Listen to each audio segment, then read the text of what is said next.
The next LOS is to calculate and interpret the proportion of observations falling within a specified number of standard deviations of the mean using Chebyshev's inequality.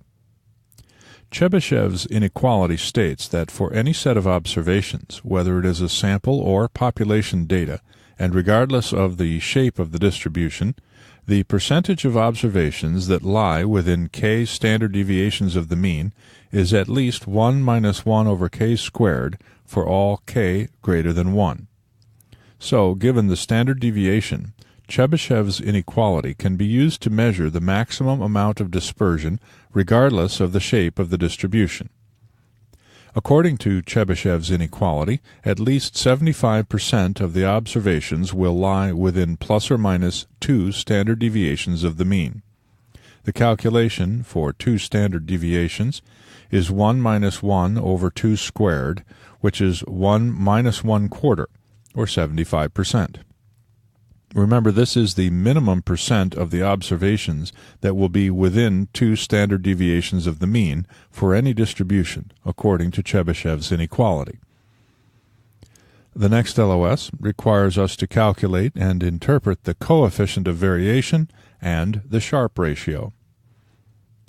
A direct comparison between 2 or more measures of dispersion may be difficult. For instance, suppose you are comparing the annual returns distribution for retail stocks with a mean of 8% and the annual return for a real estate portfolio with a mean of 16%. A direct comparison between the dispersions of the two distributions is not meaningful because of the relatively large difference in their means. To make a meaningful comparison, a relative measure of dispersion must be used. Relative dispersion is the amount of variability in a distribution relative to a reference point or benchmark. Relative dispersion is commonly measured with the coefficient of variation, or CV, which is computed as the standard deviation divided by the mean. The coefficient of variation measures the amount of dispersion in a distribution relative to the distribution's mean.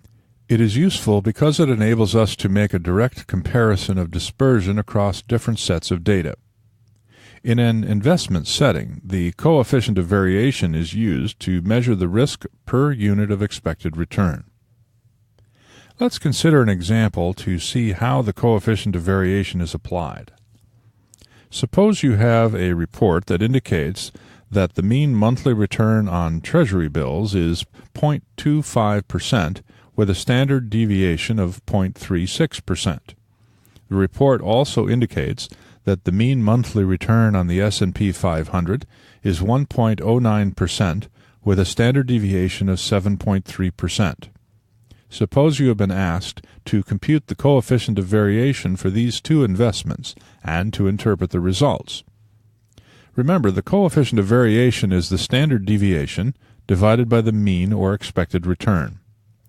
For the Treasury bills, we have a standard deviation of 0.36 and a mean monthly return of 0.25%.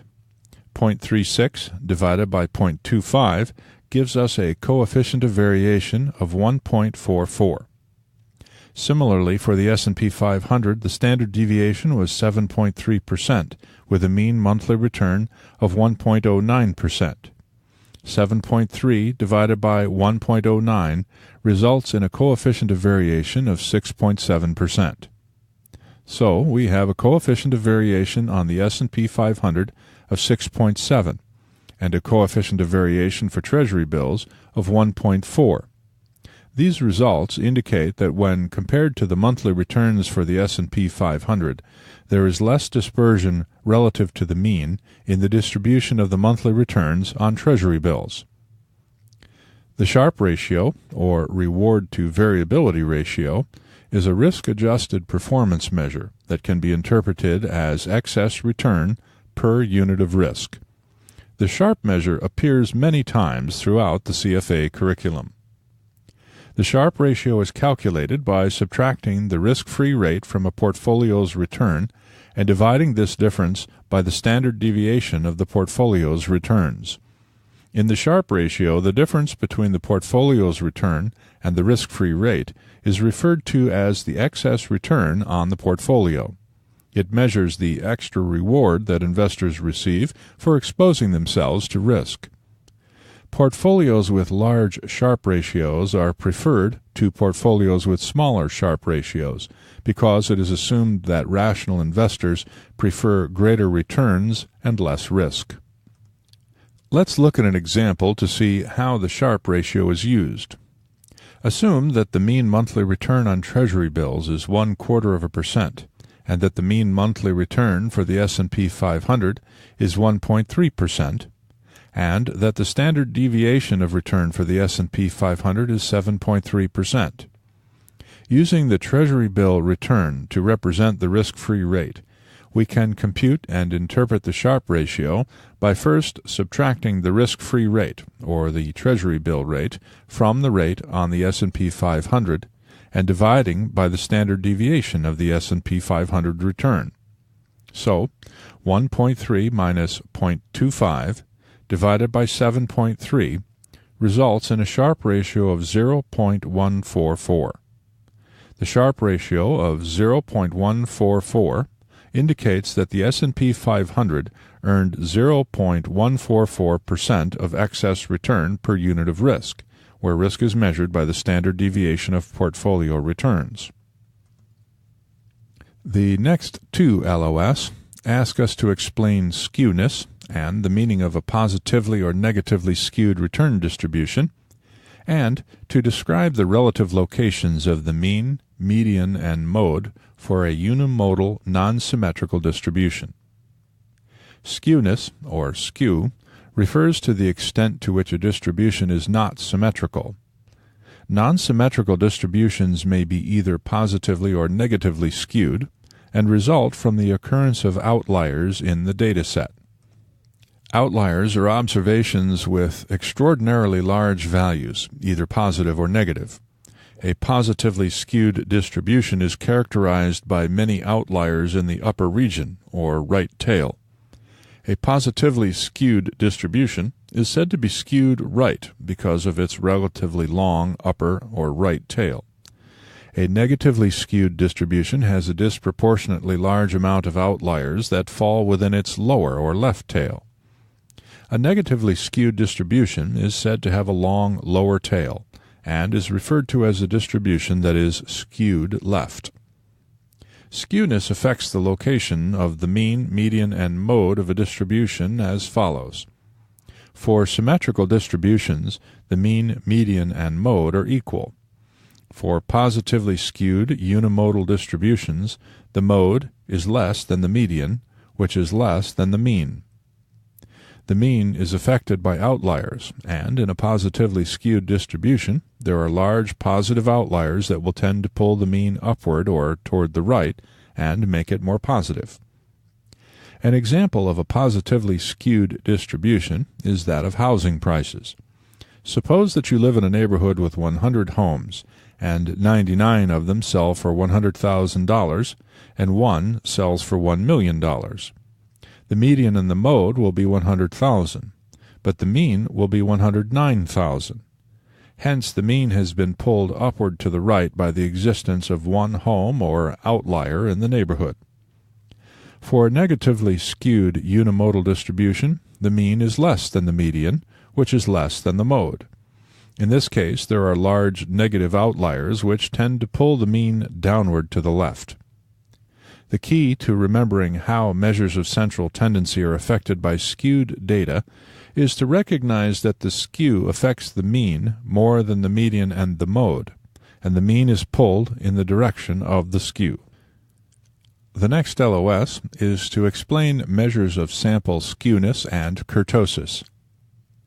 Kurtosis is a measure of the shape of a distribution. Excess kurtosis is a measure of the degree to which a distribution is more or less peaked than a normal distribution.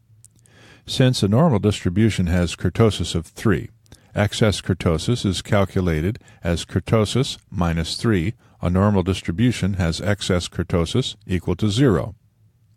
A leptokurtic distribution has excess kurtosis greater than 1, and a platykurtic distribution will have excess kurtosis less than 0. Kurtosis is critical in a risk management setting. Most research of the distribution of securities returns has shown that returns are not normally distributed. Actually, security returns tend to exhibit both skewness and kurtosis. The reason that skewness and kurtosis are so critical for risk management is that if security returns are modeled using an assumed normal distribution, their prediction from the models will not take into account the potential for extremely large negative outcomes. In fact, most risk managers put very little emphasis on the mean and standard deviation of a distribution and focus more on the distribution of returns in the tails of the distribution, because that is where the risk is. Positive values of skewness imply a distribution that is skewed to the right. A returns distribution with positive skew has many small negative values and a few extreme positive values. A negative value for skew indicates a distribution that is skewed to the left, with a few extreme negative values and many small positive values. Positive values of excess kurtosis, that is, kurtosis greater than 3, indicate a distribution that is more peaked than a normal distribution and has fatter tails. A distribution with negative excess kurtosis is flatter than a normal distribution and has thinner tails. Excess kurtosis values that exceed 1 in absolute value are considered to be large. The last LOS for this topic requires us to compare the use of arithmetic and geometric means when analyzing investment returns. Since past annual returns are compounded each period, the geometric mean of past annual returns is the appropriate measure of past performance. It gives us the average annual compound return. With annual returns of 5%, 12%, and 9% over 3 years, the geometric mean return of 8.63% tells us the single rate that, if compounded over the 3 periods, would lead to the same increase in wealth as the individual annual rates of return. The arithmetic mean of 8.67% is, however, the statistically best estimator of the next year's returns, given only the 3 years of return outcomes. To estimate multi-year returns, such as the expected annual return over the next 3 years, the geometric mean of 8.63% is the appropriate measure. Consider also a forward-looking model where returns will be either plus 100% or minus 50% each year for 2 years, and beginning wealth is $1,000. For each single year, the expected rate of return is plus 25%, the average of plus 100% and minus 50%, since those outcomes are equally likely.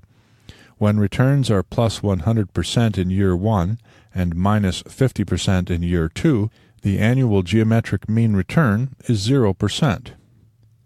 The possible ending wealth values after 2 years are $4,000 with a 25% probability, $1,000 with a 50% probability, and $250 with a 25% probability.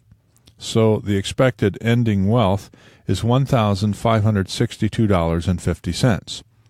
This is consistent with earning a compound annual rate of return equal to the arithmetic mean of 25%, but not with earning the geometric mean return of 0%.